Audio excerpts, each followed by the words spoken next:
Right. Welcome again to the second part of our Building Our Personalities on Air. H Radio 323 full timers for the week of our public holiday, Heritage Day happening tomorrow. I'm just opening my mouth a little bit clearer. Okay. Hope you're having a good week so far. I will see you in class just a little later on, but I'm guessing you're going to watch this, tomorrow during the public holiday.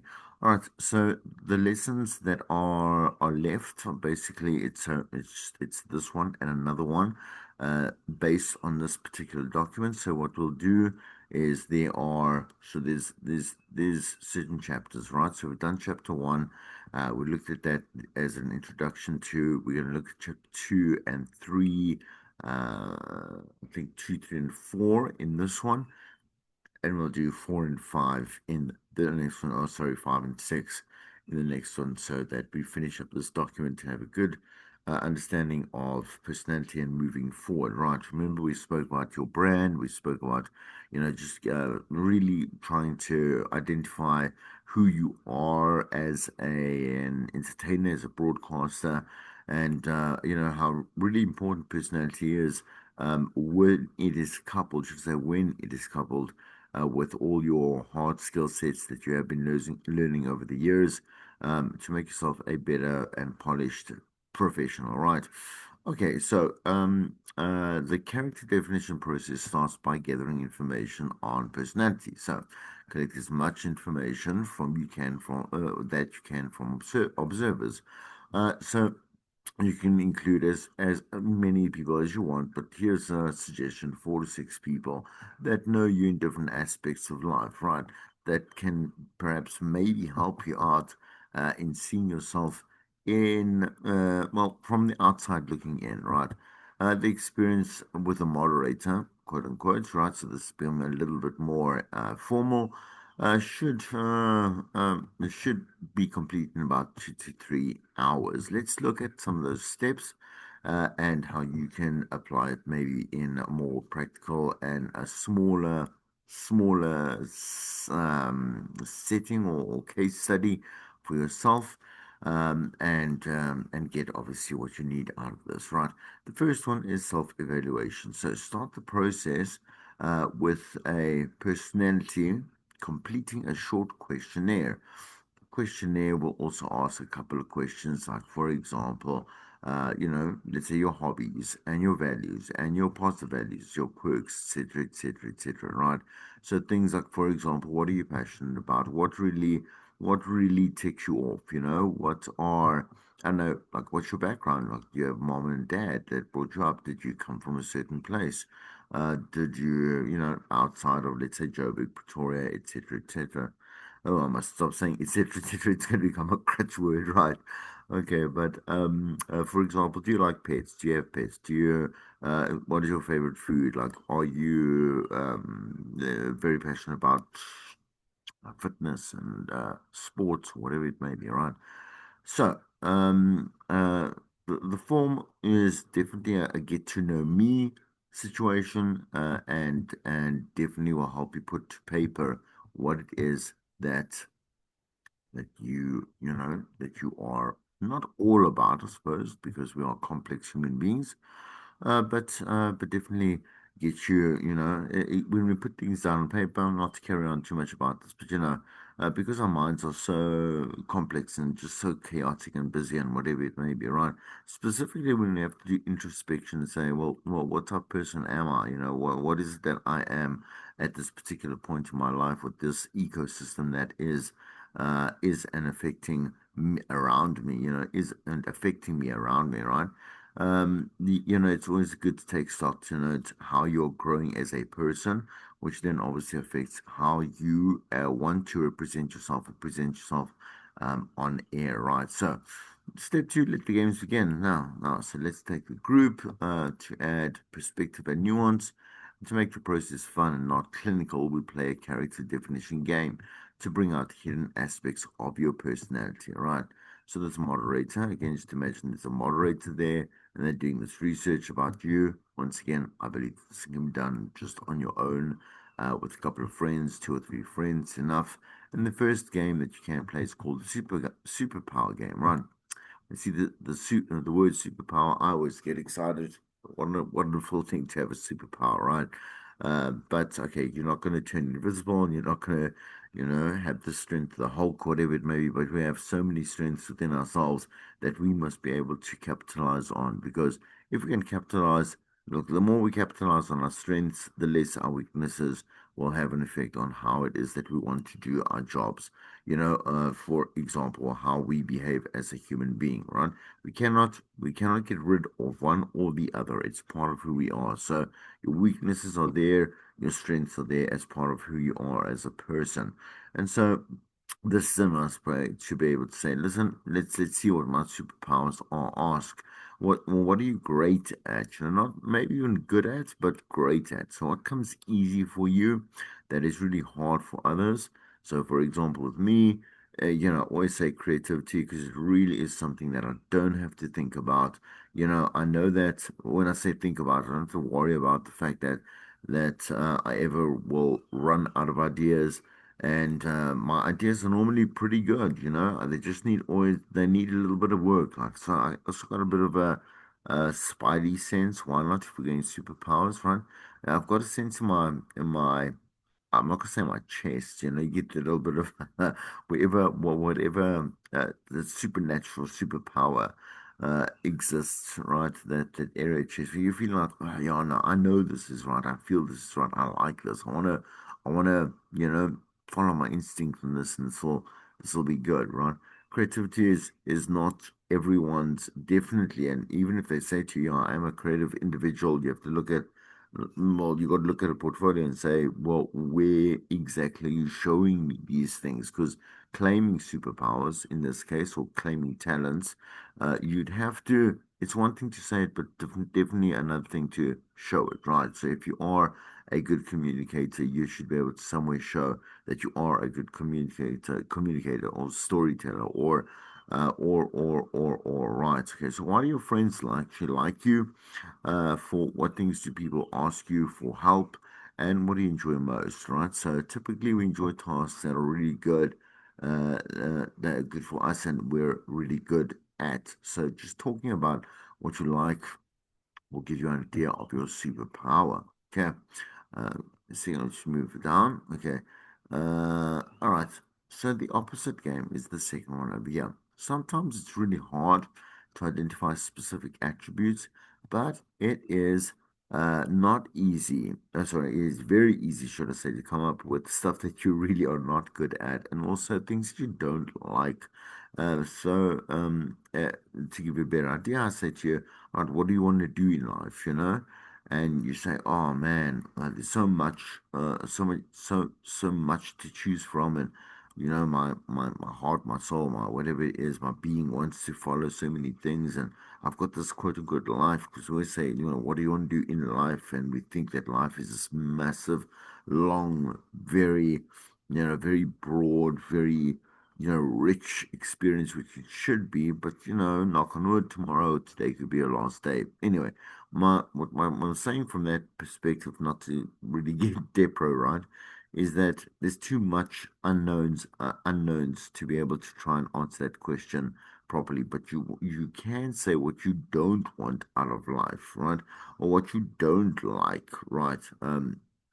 For example. And so we can play this in the same game. So in this game, identify the things that you are definitely not.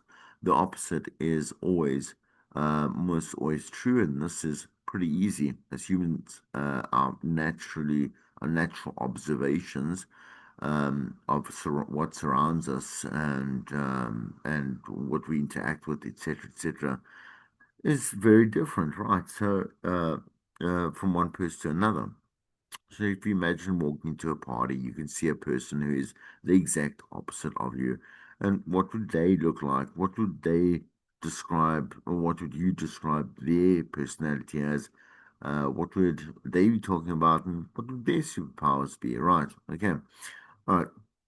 I'm not going to focus on the moderator's role again. Just a little bit of a note around the moderator and why a moderator, quote unquote, should be should be included. Even you can play. I suppose no. I suppose no. It doesn't work. I was gonna say you can play the role of moderator. Moderators can be, for example, like your brother or your sister, right? As you sit with friends who know you very well, but also know exactly when things are not out of line, So want to keep focus and want to make sure that we're getting the answers to the questions that the moderator is asking, and so that is where they can come in there. Game three, Taboo You. Taboo You, another game, is a variation of the popular board game, right? Taboo, which is only um, about you. This one, the Taboo You. The only the topic is you. But a couple of rounds with everyone blurting out descriptions of you. For example, someone will say that you are a great dad and a picky eater, and you love shopping, and you can't stop spending money on shoes, and love the way that you are with kids, and whatever it may be, right? So Taboo You is another game. Game number four, the You game. In this game, well, everyone takes turns asking rapid fire questions as you answer the questions, encourage feedback, discussion, and let the others call you out, right? So for us, just as a sidebar on why it's good to include other people that either one do know you in different aspects, so like I say, very closely or intimately, like a family member or a friend. It could also be someone that you go to college with, or again, a boyfriend or a girlfriend that sees you in a different or knows you as a different person, right? And so we get a nice, good representation, almost like you see like a focus group that would hold as we run, research and rams, etc., etc. Yeah. So that could be also how you could think of, how you could accumulate these people, put them together. Anyway, you can respond to their comments to allow the real you to come out. And the important part has nothing to do with how you answer the questions. It's more important to show what is behind your answers. And this is how you find out very deep character traits, okay? So when, someone asks you, for example, I don't know, like, why are you so passionate about, okay, for example, me, I can only use myself as an example to give you a proper case study, right? So I've been raising tortoises here since for about, I think it's about 30 years now, about nearly 30 years. And the first ones that I bought, because it's illegal anyway, as it is to own tortoises and native to our country or whatever it is, not native, but I think it's native, right? To our country is a leopard tortoise, right? Anyway, but you go to Sun City, and the thing is that what really irritates me is that people go and they kidnap, basically. They go to the fault or whatever it is, and they go and they put all these tortoises in a potato sack bag, right? And then they sell them on the road. So what happened is that way back then, that's when I saw it, and I was driving to Sun City with my parents, and I said, I'd like to buy these tortoises, because, you know, like it was incredibly cruel. And they were like $50 each, and I think God must have gone about three or four somewhere there. Right, and the thing is that, and I was still, I know that obviously I was definitely in high school because I was still with my parents. I didn't have a lot of money because any money that I did get, I got from my 1 day a week job at the bottle store, and also I had to ask for permission. That was the biggest thing to know that I was with my parents, So I got the tortoises, brought them home, obviously with us, you know, and you know, here's another thing, right? The reason why tortoises is that I'm not a dog or a cat person, particularly because they need a lot of attention, right? They also are, I can't take an animal, it's cruel, that needs a lot of support and needs a vet and needs this and needs that and needs that. it's not my thing. It barks or meows or this or whatever it is. So it matches my personality. Sidebar, right? As one thing, but I also didn't want the animal to die while I was alive. So the tortoise was the perfect pick for my personality, right? The tortoise will outlive me. It has those the original tortoises one I gave to my aunt. I'm carrying on about this, but I just want to tell you. I one gave to my aunt, and the three, obviously they still alive, right? And they remain at my parents' house. Um, from that, they were so massive, but and old bags. There's one guy, and one boy, and one and two girls, right? Um, uh, yeah, they also made babies, and I think I've raised about 24 tortoises. I've got two here at my own home, new little babies, and making their rounds and growing. And what I do with them at the end of the day, again, just to end the story really, because it was long, is that I will then take them to a sanctuary, So I could do that initially. I don't like it. I want a pet as well. They are actually trainable like any other animal as well. So they are affectionate enough for my personality. And so it says, and so this little long story, says a lot about me as a person as well. Like, I'm not really an animal person, because otherwise I would have many different types of pets, more so warmer pets. I like reptiles, I like lizards, I like um, I don't like snakes though. Snakes are awful. Yeah, but I love me any type of reptile. And why is that? It's just again, uh, of me as a person, you can start seeing. Okay, I like things ordered. I like things very, very, very predictable. I need all. I don't need chaos. I don't need noise. That type of stuff. Anyway. My thing is that from all of that, you can tell also I am from in one very little way shown in that particular story as someone that's empathetic. Definitely doesn't like cruelty to not only animals, I mean cruelty in general. Don't have time for people like that. And also I'm devoted. Like, look at this. I'm in it for the long run. Look at me. I'm not wishy-washy. Well, I've got animals here that are going to outlive me, and so I don't have to live with the trauma of a dead pet, man. These these tortoises are going to live to be 106, yeah. Anyway, the process, organized traits, so positive traits, negative traits, and quirks. Let's look at those over there. There are things that we want to listen to and know about. Sorry, let me start that again. These are the things that we want listeners to know about you, your positive traits, right? So, what are your qualities? That'll cause an audience to think and feel about you in a positive way. So again, once again, is that kindness, that warmth, that friendliness. The fact that you are outgoing, the fact that you are funny, the fact that you are, a family person, etc. Right. So what makes you lovable? Will demonstrate them, highlight them in content, and show them off in promos and imaging. And in a year, we want to hear these positive images as listeners' responses in perceptual research, right? So if they can pick you up and they can name you by name, a listener within the focus groups always say to you, like, that's a massive deal.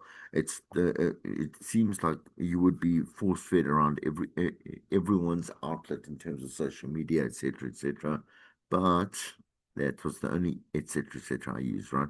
But the thing is that if someone doesn't care about something, they don't care about something, they're not going to register a name, they don't care, right? As long as you make an impact, then they're going to turn around and be like, oh, okay, maybe I should listen, right?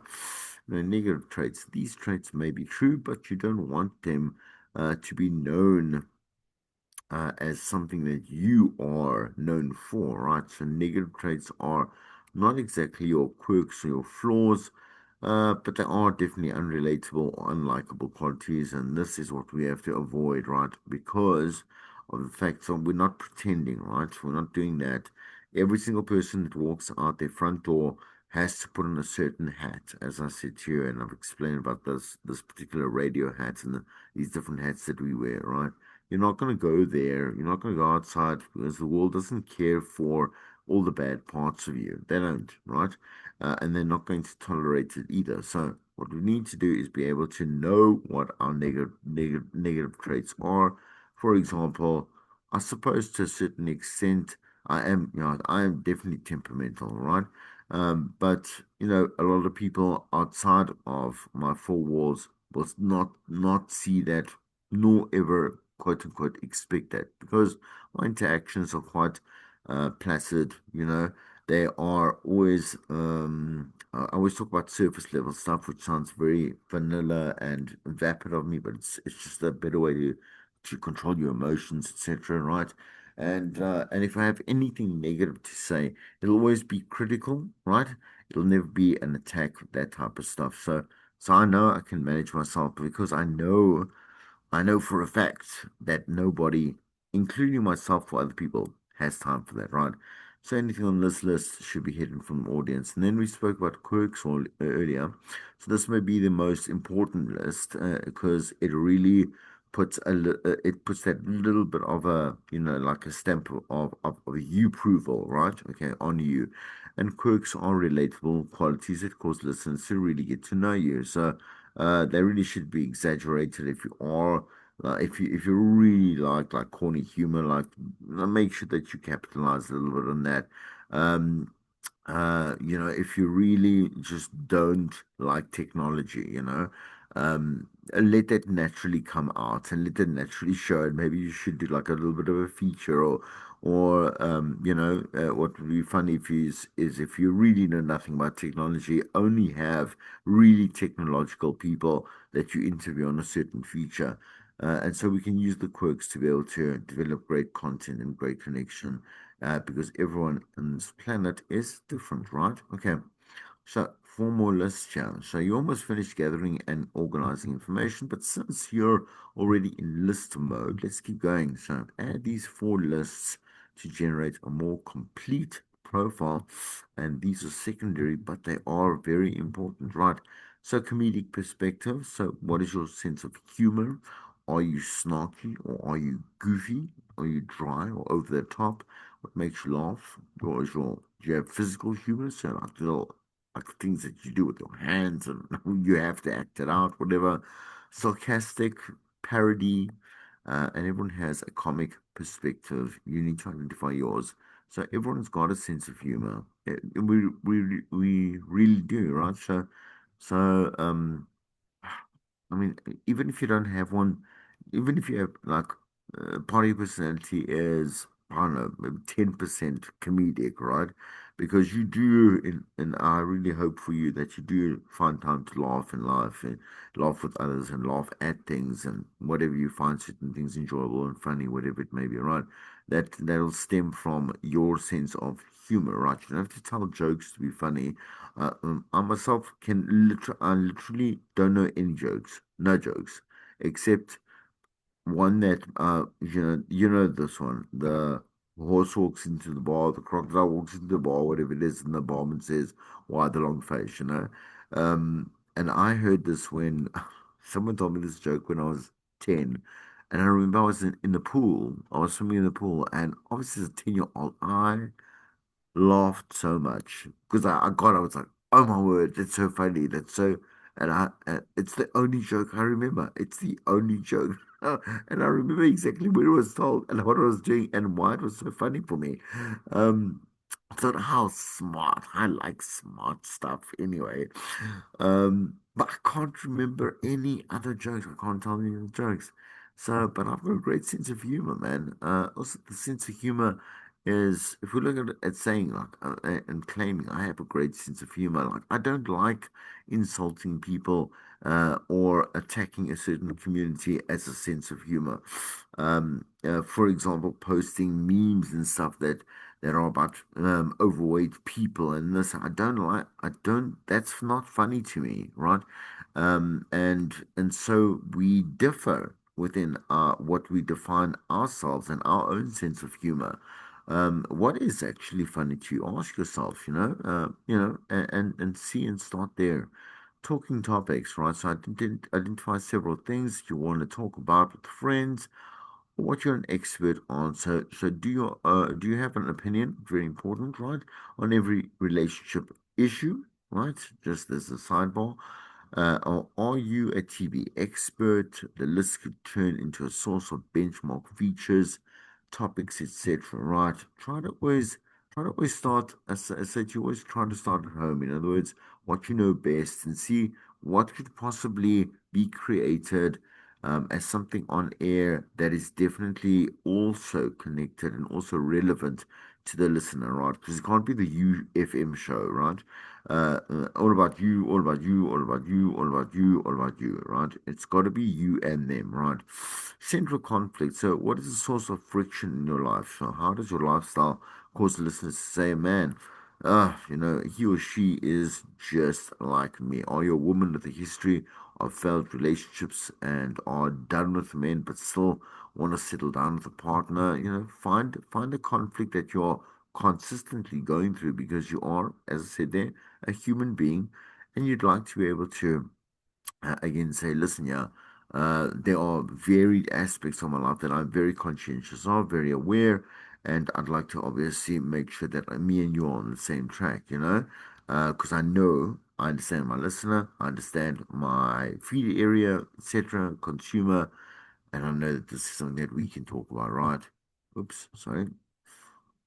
Uh, Secondary character traits. So finally, add another trait that is interesting, but that won't be at the core of your character. So these emerge on over time, right? So on air over time, you'll start to see that quite naturally, like you would in a friendship or a relationship, or whatever, you'd start opening up quite naturally, and other people bring out better parts of you that you will never, ever, ever bring out on your own. And that's look, as much as I like being alone, and I don't quite enjoy people in general. It's not people because they're bad people or whatever it is. I just like my own space. The truth of the matter is, I would never, ever, at this particular age or any age of my life, know so much more about myself if it wasn't for other people, because they will push you into really having to make a choice about who it is that you are.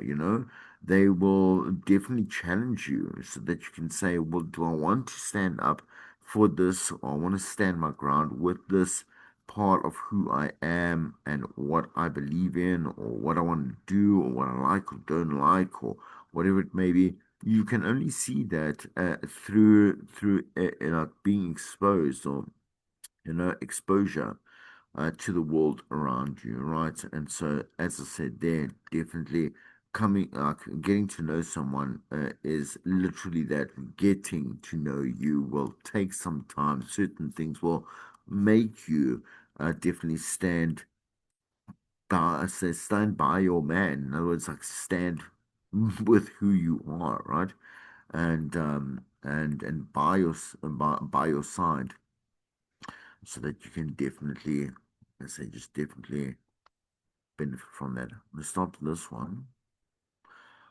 We will continue in the next lesson, right, to finish up this particular document. See you.